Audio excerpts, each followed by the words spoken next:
কোথাও পড়েছিলাম, জীবন কারোর জন্যই অপরিহার্য নয়, জীবন কখনো কারোর জন্য থেমে থাকে না।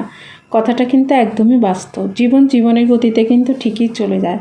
কেউ জীবন থেকে চলে গেলেও কিছুটা মায়া, কিছুটা খুব খারাপ লাগে ক্ষণিকের জন্য, বাট মানুষ কিন্তু আস্তে আস্তে তা আবার ভুলে যায়, আবার নতুনভাবে জীবন গড়ার তৈরি করে। তো হ্যালো এভরিওয়ান, আসসালামু আলাইকুম। আমি রোজি পেজ থেকে আবারও একটি নতুন ব্লগ ভিডিও নিয়ে আপনাদের সামনে হাজির হলাম। তো আজকে একটু অন্যরকম রেসিপি করব, তার জন্য দেখলেন বেগুন ভেজে নিলাম, আর হচ্ছে এখানে শুটকি মাছ 3টা, এটা হচ্ছে ছুরি শুটকি, এটাকে ভর্তা বানাবো।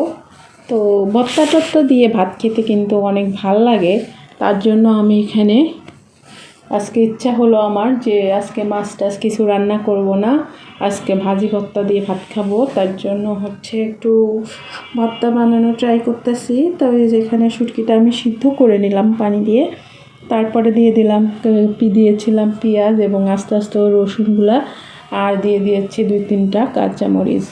তারপরে এগুলো সম্পূর্ণ একটু সিদ্ধ করে পাটায় বাটতে হবে। তো আমি আজকে পাটায় বাটতে পারলাম না, কারণ আমার হাত কেটে গেছে, যার কারণে এটাকে কী করলাম, ব্লেন্ডারে একটু ব্লেন্ড করে নিলাম। কিন্তু ব্লেন্ডটা এমনভাবে করেছি যাতে শুটকিটা একদম ব্লেন্ড না হয়, হালকা একটু ভাঙা ভাঙা থাকবে, তাহলে খেতে কিন্তু এটা খুবই ভালো লাগে। তারপরে যে কাঠখোলাতে মরিচ ভেজে নিলাম তেল ছাড়া মরিচ ভেজে নিয়ে এটাকে ভর্তা বানিয়ে খেয়ে দেখবেন, বিচিগুলো খেতে অনেক ভালো লাগে। তো তারপরে এটাকে আমি শুকনো মরিচটা একটু হাতের সাহায্যে ডলে নিলাম। তারপরে যে শুটকিটা যেটা ব্লেন্ড করেছি, এটা কিন্তু একটু আস্তে আস্তে রেখেছি, একদম ভ্যানিশটা করিনি। ভ্যানিশ করলে মজা লাগবে না, আর একটু আস্তে আস্তে রাখলে শুটকিটা দাঁতের নিচে পড়লে ভালো লাগে।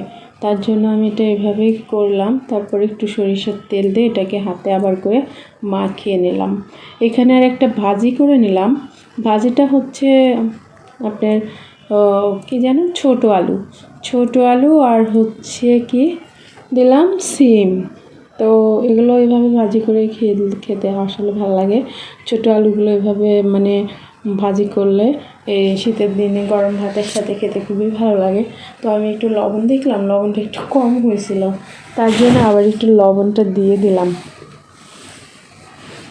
এখন আবার একটু গরম ভাতের সাথে একটু আলু ভর্তা করতে চেয়েছিলাম, তো ভাতের মধ্যে আলুটা দিয়ে দিয়েছিলাম।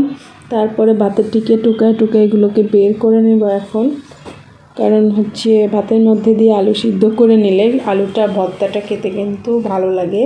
যে কোনো জিনিস আমাদের গ্রামে তো হচ্ছে বসা ভাত রান্না করে, এগুলো সিদ্ধ ভাতের উপরেই দেয়, কিন্তু আমরা তো শহরে থাকি, মারগেলা ভাত রান্না করি, তার কারণে হচ্ছে কি হয়, ভাতের উপর আর এটা দেয়া হয় না। তো এই যে আমি আলুটারে গরম ভর্তা বানিয়ে নেব। আজকে ভর্তা ভাত দিয়েই খাওয়া হবে।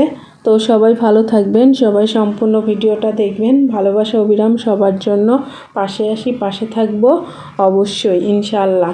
তো এইভাবে করে খেয়ে দেখবেন, ভালো লাগবে। আসসালামু আলাইকুম, সবাই ভালো থাকবেন। আজকের মতো এখানেই, পরবর্তী